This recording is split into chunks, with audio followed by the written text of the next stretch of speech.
बिस्मिल्लाहिर्रहमानिर्रहीम। जैसा कि आप सब ने देखा कि कल से जो हमें अखबारों के जरिए सोशल मीडिया के जरिए खबरें मिल रही हैं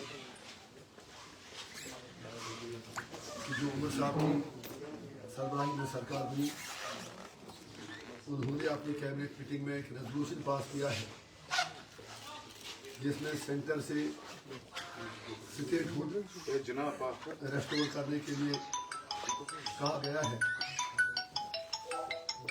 और ये भी खबरें गश्त कर रही हैं कि आप उमर साहब यूनियन गवर्नमेंट से टाइम सीक कर रहे हैं ताकि वो कैबिनेट की रेजोल्यूशन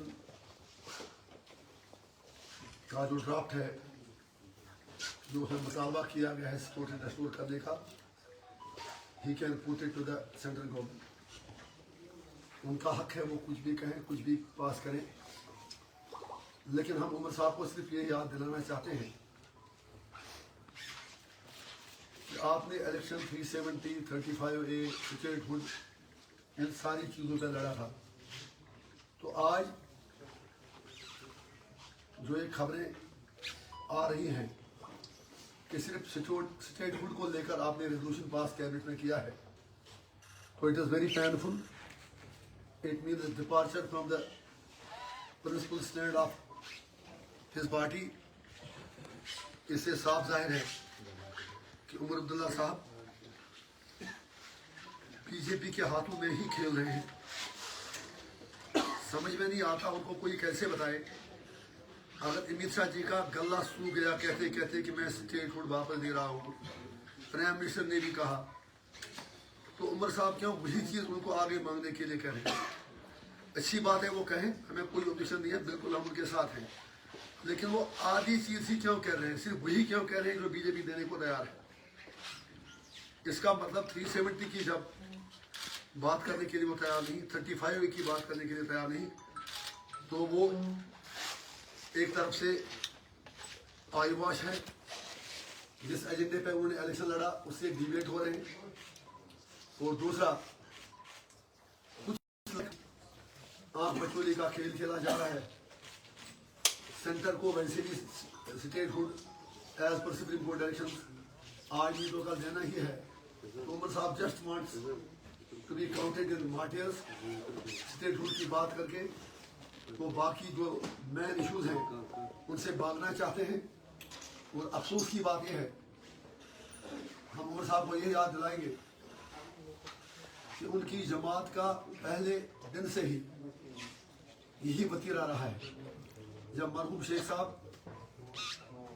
महाराजा से इलाके के बाद पहले एडमिनिस्ट्रेटर बने, उसके बाद वज़ीर आज़म बने, तो 1953 में जब उन्हें बर्खास्त किया गया तो 22 साल के बाद वो कांग्रेस की मदद से वज़ीर आज़म नहीं बल्कि वज़ीर आला के तौर उन्होंने हल्फ लिया। और आज जिस तरह शेख साहब ने डिटेल किया, बिल्कुल वही चीज़ आज उमर साहब कर रहे हैं। जो बड़े दावे लेके आए थे, जिस असेंबली को उन्होंने मिनिस्ट्रिटी कहा था, जिस सरकार को मिनिस्ट्रिटी कहा था, आज एक दिन में जब वोट दिया तो जो मैंने ऑब्जर्व किया 3 बार उमर साहब ने ड्रेस चेंज किया एक दिन में। एक तरफ कह रहे हैं कि कश्मीरी बड़े मातम में है, मिनिस्ट्रिटी बन गई। सुबह जब शेख साहब के मज़ार पे गए तो उनका एक ड्रेस था। It can be his personal thing. He is at liberty to do what he wants. But since he is the chief minister, we have to observe these things. मेरे हिसाब से उनके लिए मातम का दिन होना चाहिए था जब उन्होंने ओथ लिया। बाकी फॉर्मेलिटी ठीक है कहना अब ये गवर्नर आज नहीं रहेगा, ये नहीं रहेगा, लेकिन let all of you mark the thing. सुबह उन्होंने मदार शोरा अपने दादा जान के कब्र पे जाके, मरहूम शेख साहब के खबर पे जाके उनका ड्रेस एक था, फिर जब ओथ लिया तब दूसरा ड्रेस था, जब सेक्रेटरी गए तब तीसरा ड्रेस था। तो इसका मतलब वो तो खुशी से उछल नहीं रहे थे कि मैं सीएम बन गया। जैसे किसी बच्चे के हाथ में कोई वो जहाज का खिलौना देते, कहते देखो बेटा ये तो जहाज जा रहा है, हमने आपको ला के दिया। What was the fun? He should have been serious that day. उनकी सीरियसनेस का मैं फिर कहता हूँ, उनकी ज़ाती चॉइस है। मैं कोई अटैक नहीं कर रहा हूँ, लेकिन इस चीज से आप सब लोग मार करें कि दिन में जो आदमी 3 ड्रेस चेंज करे ओथ के दिन, इसका मतलब है जो रियल इशूज है, ही इज नॉट बॉदर्ड। वो खुश थे कि किसी तरह से लंगड़ी लूटी कुर्सी उन्हें मिल गई, और अगले दिन उन्होंने उससे भी गड़बड़ कर दिया, लोगों की आंखों में धूल जमने के लिए कि अब मैं सेंटर से स्टेटहुड वापस ले रहा हूँ। अरे भाई, आपने इलेक्शन जब लड़ा तब आपने बहुत बड़ा लंबा एजेंडा दिया था, अब तो आप उसे भाग रहे हैं। लिहाजा हमें ही इस लग रहा है कि इस माने वो बीजेपी से अपनी दोस्ती को जस्टिफाई करने की कोशिश कर रहे हैं। जैसे उन्हें मोदी जी, अमित शाह जी की खूब जमकर तारीफ की। हम मानते हैं कि उन्हें सरकार चलाने के लिए सेंटर का ताउन चाहिए, और हम सेंटर से भी अपील बार बार करते हैं as citizen of this place कि सरकार, उनकी जो सेंट्रल सरकार है, वो उमर अब्दुल्ला साहब की सरकार को भरपूर सपोर्ट दे एडमिनिस्ट्रेटिव इशूज पर, डेवलपमेंटल इशूज पर। लेकिन उसका मतलब ये हरगिज नहीं है कि उमर अब्दुल्ला अपनी सारी खुद ही सारा कुछ मतलब छोड़ देंगे। वो बहाना ढूंढ रहे हैं मोदी जी से, बीजेपी सरकार से ताल्लुकात बढ़ाने का। तो आज की इस प्रेस कॉन्फ्रेंस का मेन मकसद हमारा यही है कि उमर अब्दुल्ला साहब ये वजाहत करें, जैसा उन्होंने भी पीछे भी कहा कि जब तक ये सरकार है वो 370 इनसे वापस लेने की उम्मीद नहीं करेंगे, इनसे मांगेंगे नहीं। तो मेरा फिर उनसे सवाल है कि क्या अगर बीजेपी 100 साल तक पावर में रहेगी, should Kashmiris wait for 100 years to ask for their rights? I am not talking of seeking for their rights. Political struggle अपनी जगह, सिर्फ कहने से भी अगर वो कहते हैं बात तब तक नहीं करेंगे, इट इज अनफॉर्चुनेट। दूसरा एक इम्पॉर्टेंट बात मैं उनसे कहना चाहूँगा, उन्होंने ओथ तो श्रीनगर में लिया, अब सरकार उनकी है, वो जम्मू कश्मीर के लोगों को ये बता दें, लोग जानना चाहते हैं कि उनकी कैपिटल कौन है, उनकी सरकार श्रीनगर में रहेगी या जम्मू में रहेगी, इस चीज की वजाहत करें। हम उन पर ये छोड़ते हैं इस सवाल का जवाब। हमारी ये ख्वाहिश है, हमारा मुतालबा है कि दरबार मुखी जो ट्रेडिशन है वो चलती रहे। ये एक बॉन्डिंग है दो रीजन्स के दरमियान, इसमें सिर्फ ये देखना कि कुछ करोड़ का खर्चा आता है, I don't think that is justified. उससे ज्यादा ये दो रीजनों के दरमियान एक मतलब इंटीग्रेशन का काम करती थी, सोशल इंटीग्रेशन का, मॉरल इंटीग्रेशन का। एक दूसरे को जम्मू और कश्मीर के लोग समझते थे और एक दूसरे से दूर करने का काम दरबार मुखी ने किया है। हम उमर साहब से बड़े अदब के साथ कहना चाहेंगे कि वो इतना बता दें कि उनकी सरकार का कैपिटल जम्मू है या श्रीनगर है या दोनों है। तो अगर आपको इन हवाले से कोई बात पूछनी हो तो हम आपके सवाल का जवाब दे सकते हैं। इंजीनियर साहब क्यों किया? वो तो पर्सनल चीज थी, चाहे वो आप उसने नहीं, मैंने जवाब दे दिया। इंजीनियर साहब एक मिनट उनका सवाल है, जो आपने कहा मैंने उसका जवाब दे दिया। पहली बात है कि जो भी पब्लिक लाइफ है उसका कोई चीज पसंद नहीं होता, is reflection of the society. उससे लोग मतलब people take cue from the person. अगर इंजीनियर ने किया था तो मेरे फॉलोअर भी वही चीज देखेंगे। कहने का मतलब यह है, इंपॉर्टेंट देखा उमर साहब ने ओथ लिया उस दिन उनको सीरियसनेस लेना चाहिए था जब खुद उन्होंने कहा कि वो म्युनिसिपैलिटी को रिड्यूस हो गई है जो हमारी ये गवर्नमेंट है। तो थोड़ा उन्हें विनम्रता, हुम्बलनेस, सीरियसनेस होनी चाहिए थी। लेकिन लग रहा था कि जो मैं कह रहा हूँ 3 ड्रेस बदलाने की जरूरत क्या थी उसी दिन, व्हाट वाज ही कमिंग, आप बताएं। उमर इंजीनियर साहब उमर अब्दुल्ला पे काफी ज्यादा उम्मीद है आपको भी। आप नॉर्थ कश्मीर को मैंने कहा मुझे आप जिस तरीके से बात कर रहे हैं, नॉर्थ कश्मीर को आप रिप्रेजेंट कर रहे हो, देश के पार्लियामेंट में आप जाने वाले, सेशन लगने वाला है, तो what peoples will expect from you? जो हमारा एजेंडा 2008 से जिस तरह हम असेंबली में बात करते थे, हमारी पार्टी रायशुमारी पे बात होगी। मेरी बात सुनिए ना, आप बार बार मुझे क्यों वो चीजें कह रहे हैं जो आपको कोई और कह रहा है कहने के लिए। मैं तो आपने सवाल किया, मेरे सवाल का बिल्कुल बिल्कुल बिल्कुल मैंने बार बार कहा कि जम्मू कश्मीर के मसले का हल लोगों से पूछ के किया जाए। अगर उससे कोई अच्छा हल मोदी जी के पास या किसी और के पास है, टेबल पे आके बात करें। अभी जयशंकर जी भी पाकिस्तान गए थे, तो हमें उम्मीद है कि उन्होंने पर्दे के पीछे तो कुछ बोला है ना, वो ना करके हाँ उन्हीं से कर बैठे। मैं पता है कि कुछ न कुछ तो बात हुई होगी, क्योंकि दोनों मुल्क इस मुसीबत से छुटकारा चाहते हैं, लोग छुटकारा चाहते हैं। दुनिया आगे जा चुकी है, अब दोनों मुल्कों को चाहिए कि वो कश्मीरियों को जीने दें, हिंदुस्तानियों को जीने दें, पाकिस्तानियों को जीने दें, कि सब कॉन्ट्रेक्ट में पीस आना चाहिए। उसके लिए जरूरी है कि इंसाफ हो। पार्लियामेंट में मेरा सवाल आपसे इंजीनियर रशीद साहब एक यहाँ से मैं एक सवाल करना चाहता हूँ। One side of the story prime minister जो है तारीफ कर रहे हैं, दूसरे साइड से सेंटर के सपोर्ट को लेकर भी बात कर रहे हैं। आप जिस समझा नहीं, सॉरी, प्रेम स्किन की तारीफ करें। उमर साहब की अच्छा। जब ओथ लिया, तारीफ भी की, मुबारकबाद भी दी और कहा कि सेंटर सपोर्ट भी करेगा। Other side of the story आपको लगता है कि जो मामला इस वक्त है जमीनी सतह पर, जिस तरीके से आप रिवर्ट कर रहे हैं, ये एक हैमर होगा या एक नीट एंड क्लीन ट्रांसपेरेंसी होगी? सर मैं तो दुआ ही करता हूँ कि प्रेम मिनिस्टर साहब ने जो कहा कि वो पूरा करें। उमर साहब को मुबारकबाद दे दी और फिर कहा कि उनका सपोर्ट भी होगा, वो वही चीज करें। लेकिन अगर आपको याद होगा, जब दफा 370 हटाया गया था 5 अगस्त 2019 को, हम सब 15-20 दिन एक अनसर्टिनिटी का दौर पूरे JNK में रहा था। पैरामिलिट्री फोर्सेस की तब सब करना हॉस्पिटल, पैरामिलिट्री फोर्सेस की काफी तादाद यहाँ पर आई थी। अजीब अजीब सर्क्यूलर्स निकाले जा रहे थे, हर कोई सोच रहा था क्या होगा। तो तब जो बाकी अदर देन MC जो जमातें थी, मैडम भी उसमें थी, हम भी थे, बाकी लोग थे, हमने रिक्वेस्ट किया था फारूक साहब से कि being the largest party Jammu Kashmir की, आप एक ऑल पार्टी मीटिंग बुलाएं, क्योंकि तीनों MP इनके आए थे, इलेक्शन ताज़ा ही हुआ था पार्लियामेंट का। प्लीज आपसे रिक्वेस्ट है, रिफ्रेश अपनी मेमोरी करें। तो फारूक साहब ने कहा था कि हमने कहा था कि ऑल पार्टी डेलीगेशन दिल्ली जाए, प्राइम मिनिस्टर साहब से मिले और उनसे रिक्वेस्ट करें कि कहानी क्या है, अनसर्टिनिटी क्या है। इफ यू रिमेंबर, फारूक साहब ने तब कहा था कि ऑल पार्टी डेलीगेशन ना जाए, MC के 3 MP जाएंगे और वो प्राइम मिनिस्टर मिलेंगे, दे आर पब्लिक रिप्रेजेंटेटिव। हमने भी कहा था इसी बात है, अगर इनके MP जाते हैं तो मिलते हैं, मिल के वहां से जवाब लेके आते हैं।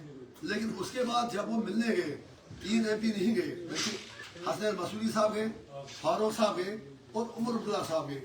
1 अगस्त या 2 अगस्त की तारीख थी। उसके बाद जब वो वापस आए, पहले उन्होंने झूठ बोला कि 3 MP जाएंगे, क्योंकि उन्होंने ऑल पार्टी डेलीगेशन जो था जिसमें मैडम जाती, कोई और लोग जाते, उन्होंने उसको सबटाइज किया था। यादाश्त अपनी आप रिफ्रेश करें, और मैं कौम से भी कहता हूँ वो भी अपनी यादाश्त ताज़ा करें, हमारी यादाश्त मजबूत होनी चाहिए। तो उन्होंने फिर ऑल पार्टी डेलीगेशन को सबोटाज करने के लिए पहले कहा MP जाएंगे, फिर MP 2 ही गए और अकबर नून साहब की जगह उमर साहब गए, अगर आपको याद होगा। तो वहां से आने के बाद फारूक साहब ने ये कहा कि मोदी जी ने उन्हें आश्वासन दिया है, यकीन दिया है कि 370 के साथ कुछ नहीं होगा। 3 दिन कश्मीरी बल्ले बल्ले मजे लेते रहे, कुछ नहीं होगा, और 5 तारीख को 370 हट गया। तो इसीलिए मैं कहता हूं कि NC को बिल्कुल 100% पता था कि 370 हट रहा है, और आज NC की 45 सीटें आना, इसके पीछे भी भरपूर BJP का सपोर्ट था।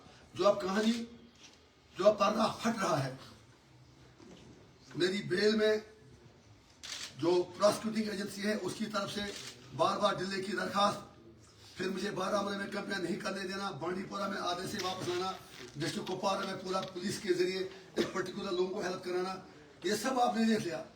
तो BJP भी चाहती थी कि उन्हें कठपुतली एक रबर स्टैंप चाहिए, और उमर अब्दुल्ला साहब से अच्छी रबर स्टैंप उनके पास कोई और हो ही नहीं सकती। इसलिए उन्होंने बहुत ही टैक्टफुली, बहुत ही तरीके से उमर साहब को भरपूर सपोर्ट दिया, और उन्हें इंश्योर किया कि उनको ऐसी मेजॉरिटी मिले। और आप ये भी देख लें, जो 4 या 5 इंडिपेंडेंट MLA भी जीत के आए, वो सारे उमर साहब के साथ गए। फिर कांग्रेस इस कैबिनेट में आई नहीं, कहते हैं ना वर्सेस पर। दूसरी कहावत कहते हैं कि ग्रेप्स आर सोअर, पिल्म लते वही तो कांग्रेस ने किया। और कहीं मुझे लग रहा है कि उमर साहब को BJP, अब आप 6 महीने तक ये सवाल पूछेगी, ये सवाल करने का पहले जवाब दें। Sorry to use this word frustration, क्या ये वही है? नेशनल कॉन्फ्रेंस ने तमाम सीटें यहाँ पर जीती, तमाम ही कहेंगे, क्योंकि ग्रुप में जाके उन्होंने ली। आप भी जाए उनके साथ ही, आप मजे लें वहाँ पर, उमर साहब के पीछे बने, मुझे कोई प्रॉब्लम नहीं है। कोई भी सवाल करता है तो फिर वो उसी पार्टी का हो सकता है। मैं आपसे ये वर्ड में कह रहा हूँ, आपको फुल मैंडेट लोकसभा में मिला, लेकिन असेंबली इलेक्शन में आप फेल हुए, क्यों? अरे मेरे भाई, पहले आप कौन होते हैं जज करने वाले, कौन फेल हुआ, कौन पास हुआ? कोई सीट जितना वोट से इंजीनियर साहब हमारे काम में सवाल हम किसी भी तंजीम के साथ या पॉलिटिकल पार्टी के साथ उनसे बात कर रहा हूँ ना, आप क्यों बीच में बोल रहे हैं? आप अपनी टर्म में बोले। कौन sir? Please learn how to respond in the press conference. आप कहीं साफ करके उसी देख लीजिए, मैं उससे बात कर रहा हूँ। आप जो पूछना है बाद में पूछे। मैं जनाब ये आपसे रिक्वेस्ट कर रहा हूँ, पहली बात, इलेक्शन को आप दैट इलेक्शन का पीरियड खत्म। अगर आप याद रखें, इसी जगह मैंने कहा कि उमर साहब को भरपूर सपोर्ट देंगे और जो भी प्रो पीपल स्टेप ले लेंगे, अगर वो 370 और 35 से भी इसमें लाते हम उनका वेलकम करते।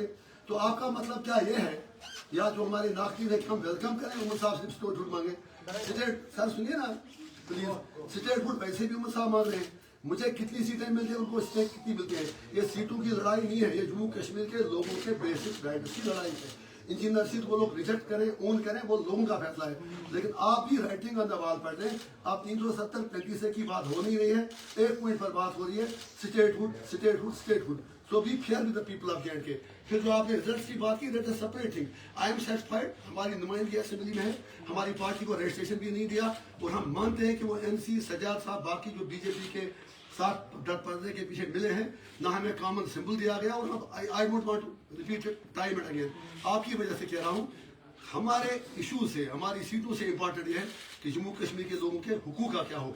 अगर उमर साहब 370-35 से पर वो वापस लाते हैं, हम उनके पीछे पीछे चलेंगे। हालांकि कश्मीर का इशू तो भी हल करना है। अगर वो सिर्फ स्टेट हुड को लेके लोगों को बेवकूफ बनाना चाहेंगे, I don't think that is fair. वो वैसे भी बीजेपी की कमिटमेंट है। आपने एक सवाल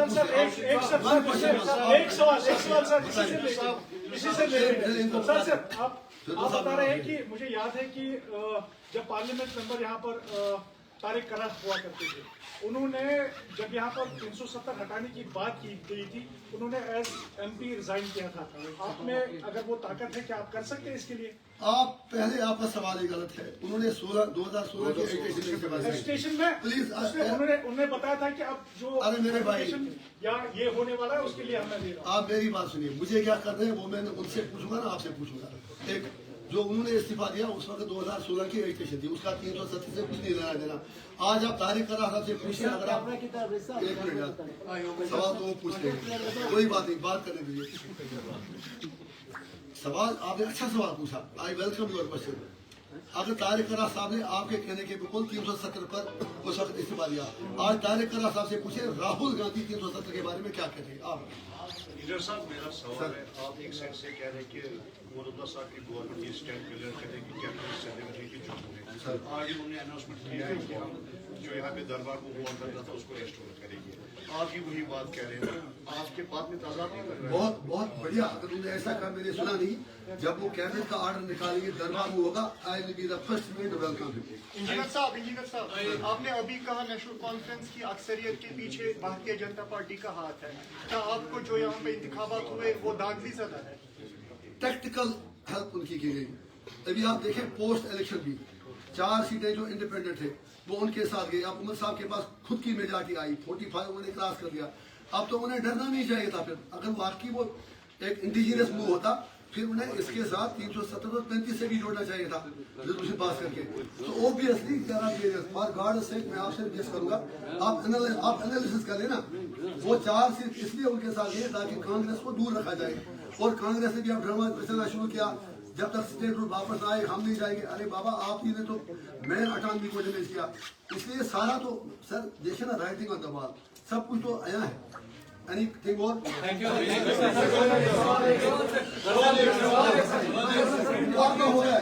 सुप्रीम कोर्ट में भी अगर देखा जाए स्टेट हुड की बात चल रही है, आपको लगता है कि there is a complete revert on this from supreme court? Statehood को लेकर सुप्रीम कोर्ट में भी है, क्या इस पर रिवर्ट होगा? क्या वो इस पर आगे उसको प्रोसेस करेंगे? सवाल है जनाब, सुप्रीम कोर्ट में अगर कोई गया तो उसका अधिकार है, उसका हक है। हम उम्मीद रखेंगे कि इंसाफ होगा। लेकिन मैं फिर कहता हूँ, हमारी लड़ाई सिर्फ स्टेट हुड के लिए नहीं है।